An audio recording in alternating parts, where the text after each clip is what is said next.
तो चलिए शुरू करते हैं आज की ये खास चर्चा। आज हम एक ऐसे रोमांचक सफर पर निकलने वाले हैं जो किसी साइंस फिक्शन कहानी से कम नहीं लगता। ये कहानी है हमारी अपनी पृथ्वी की, इसकी 4.5 अरब साल की महागाथा की। इस दौरान हम देखेंगे कि कैसे एक के बाद एक हुई घटनाओं की अनगिनत श्रृंखलाओं ने हमारे ग्रह के इस अराजक और उथल-पुथल भरे इतिहास को आकार दिया है। तो चलिए बिना किसी देरी के इस सफर की शुरुआत करते हैं। ठीक है, तो इसे गहराई से समझते हैं। जरा इन दो बिल्कुल अलग अलग हालातों की कल्पना करते हैं। एक तरफ 8,500 डिग्री सेल्सियस के तापमान पर उबलते हुए लावे की भयंकर दुनिया है, तो दूसरी तरफ पूरी तरह से बर्फ से ढका हुआ एक सफेद गोला। यकीन करना थोड़ा मुश्किल जरूर लग सकता है, लेकिन सच यही है कि हमारी पृथ्वी ने अपने इतिहास में इन दोनों ही चरम स्थितियों का सामना किया है। अब वक्त के इस पैमाने को समझना बहुत जरूरी है। हम बात कर रहे हैं 4.5 अरब साल पहले हमारे सौरमंडल के निर्माण की।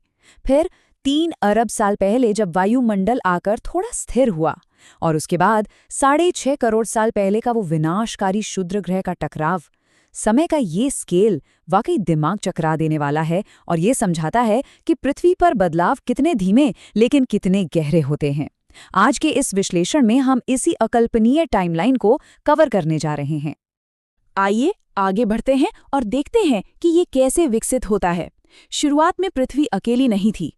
थिया नाम का एक ग्रह भी सूर्य की परिक्रमा कर रहा था। फिर होता है एक भयंकर ब्रह्मांडीय टकराव। इस हिंसक टक्कर से पृथ्वी के कुछ हिस्से अंतरिक्ष में उड़ गए और मलबे की एक विशाल रिंग बन गई। वक्त के साथ यही मलबा गुरुत्वाकर्षण के कारण आपस में जुड़ता गया और निर्माण हुआ हमारे चांद का। जैसे जैसे पृथ्वी ठंडी हुई, इसकी ऊपरी परत ठोस हो गई और जो भारी धातुएं थीं वो सीधे केंद्र यानी कोर में जा बैठीं। लेकिन असली चमत्कार तो तब हुआ जब लाखों सालों तक लगातार उल्कापिंडों की बारिश होती रही। इन गिरते हुए उल्कापिंडों के अंदर पानी और जरूरी खनिज छुपे थे, और बिल्कुल इन्हीं की बदौलत गहरे समुद्र में निकलने वाले ज्वालामुखियों के पास पहली बार सूक्ष्म जीवों यानी माइक्रोस्कोपिक लाइफ का निर्माण संभव हो पाया। जरा इस संख्या 12 पर गौर करते हैं। आज से लगभग 3 अरब साल पहले जब पृथ्वी का वायुमंडल स्थिर होने लगा और ज्वालामुखियों का फटना धीमा हुआ, तब पृथ्वी पर एक दिन केवल 12 घंटे का ही हुआ करता था। उस वक्त पृथ्वी आज के मुकाबले कहीं ज्यादा तेजी से घूम रही थी। और ये बात बहुत ही शानदार तरीके से दर्शाती है कि कैसे शुरुआती जीवन ने पूरे ग्रह को अक्षरशः जंग लगाकर रख दिया था। हुआ ये कि सूक्ष्म जीवों ने ऑक्सीजन छोड़ना शुरू किया। अब ये ऑक्सीजन पानी और जमीन में मौजूद लोहे के साथ प्रतिक्रिया करने लगी। नतीजा ये हुआ कि पूरी पृथ्वी की सतह उस समय मंगल ग्रह की तरह बिल्कुल लाल हो चुकी थी। लेकिन शांति ज्यादा देर तक नहीं टिकी। टेक्टोनिक प्लेटों में अचानक दरारें आ गईं और अंदर का उबलता लावा फूट पड़ा। इससे भारी मात्रा में कार्बन डाइऑक्साइड निकली और शुरू हो गई एसिड की बारिश। इस बारिश ने पृथ्वी का तापमान इतना गिरा दिया कि पूरा ग्रह बर्फ से ढक गया। इस सफेद बर्फ ने सूरज की गर्मी को वापस अंतरिक्ष में परावर्तित कर दिया, जिससे पृथ्वी एक विशाल स्नोबॉल यानी पूरी तरह बर्फ के गोले में तब्दील हो गई। ये आग और बर्फ का एक बहुत ही अराजक चक्र था।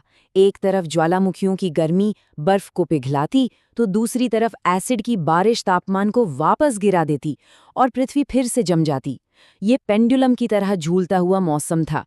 पर इसी कठोर और हिंसक चक्र ने शुरुआती जीवन को मजबूर किया कि वो खुद को ढालें, ज्यादा जटिल बने और अपने बचाव के नए तरीके विकसित करें। जैसे जैसे वायुमंडल में ऑक्सीजन का स्तर बढ़ा, एक मोटी ओजोन परत बनने लगी। इसी परत ने जीवन को समुद्र से बाहर निकलकर सुरक्षित रहने का मौका दिया। लगभग 47 करोड़ साल पहले जीवन जमीन पर आया, और उन शुरुआती पौधों का आकार वाकई अकल्पनीय था। उस वक्त के पेड़ 80 से 100 फीट ऊंचे हुआ करते थे। इसे समझने के लिए आज की 5 से 6 मंजिला इमारतों की कल्पना की जा सकती है, बिल्कुल उतनी ही विशाल। और फिर निर्माण होता है पेंजिया का। ये एक ऐसा विशाल महाद्वीप था जहां पृथ्वी की ज्यादातर जमीन एक ही जगह आपस में जुड़ी हुई थी। इस महाद्वीप का बीच का हिस्सा पूरी तरह से बंजर और रेगिस्तानी था, लेकिन इसके तटों के पास घने जंगल थे और इन्हीं जंगलों में शुरुआती जमीनी जानवरों ने अपना विकास किया। करीब 20 करोड़ साल पहले ये विशाल पैंजिया महाद्वीप टूटने लगा। इसके विभाजित होने से पृथ्वी के नए हिस्से पानी के संपर्क में आए, तटरेखाओं का विस्तार हुआ और पृथ्वी एक हरे भरे ग्रीन हाउस ग्रह में बदल गई। यही वो आदर्श माहौल था जिसने डायनासोरों को इतना विशाल आकार लेने और करोड़ों सालों तक पृथ्वी पर राज करने का अवसर दिया। पैरों के नीचे की जमीन हमेशा खिसकती रहती है, ये बात तो सच है। इसी निरंतर टेक्टोनिक गतिविधि के दौरान एक बहुत बड़ी घटना हुई। भारतीय टेक्टोनिक प्लेट का हिस्सा खिसककर तिब्बती प्लेट से जा टकराया और इसी भयंकर प्राकृतिक टकराव से दुनिया के सबसे ऊंचे और विशाल हिमालय पर्वतों का निर्माण हुआ। अब इस स्लाइड के बारे में जो बात सबसे ज्यादा दिलचस्प है वो ये है कि 6.5 करोड़ साल पहले डायनासोर्स का सुनहरा युग अचानक और बहुत ही हिंसक तरीके से समाप्त होना शुरू हो गया। यह कोई क्रमिक बदलाव नहीं था, बल्कि एक पलक झपकते ही होने वाला महाविनाश था जिसने पूरी पृथ्वी की तस्वीर ही बदल कर रख दी। अंतरिक्ष से एक कॉस्मिक मौत हमारी पृथ्वी की तरफ बढ़ रही थी। ये एक ऐसा क्षुद्र ग्रह था जो माउंट एवरेस्ट से भी बड़ा था। इसका वजन लगभग 45 खरब किलोग्राम था। इस विशालकाय आकार के बारे में सोचना भी रोंगटे खड़े कर देता है, और ये सीधा हमारी पृथ्वी के रास्ते में था। और इस क्षुद्र ग्रह की गति 80,000 किलोमीटर प्रति घंटा। जी हाँ, इस अविश्वसनीय रफ्तार से ये पृथ्वी की सतह की तरफ बढ़ रहा था। टकराने से ठीक पहले की इस गति ने ही इसे आगे चलकर इतना ज्यादा विनाशकारी बना दिया था। जब ये क्षुद्र ग्रह पृथ्वी की सतह से टकराया तो जो ऊर्जा निकली वो 10 करोड़ परमाणु बमों के एक साथ फटने के बराबर थी। 100 मिलियन इस भयानक ऊर्जा ने टकराव वाली जगह और उसके आसपास मौजूद जानवरों और पेड़ों को तुरंत भाप में बदलकर उड़ा दिया। इस टकराव के बाद पृथ्वी सचमुच एक नर्क बन गई। इस विनाशकारी श्रृंखला ने हवा में इतनी धूल फैला दी कि सूरज की रोशनी जमीन तक पहुंचना ही बंद हो गई। भयंकर भूकंप आए, समुद्र में विशाल सुनामी उठी और हानिकारक गैसों के कारण एसिड की बारिश लौट आई। इस भयानक ठंडे और अंधेरे माहौल ने डायनासोरों के अस्तित्व को हमेशा के लिए मिटा दिया। लेकिन इस सर्वनाश के बीच एक चमत्कार हुआ। हमारे छोटे स्तनपायी जैसे पूर्वज जीवित बच गए। ऐसा इसलिए हुआ क्योंकि वो जमीन के काफी नीचे गहराई में रहा करते थे।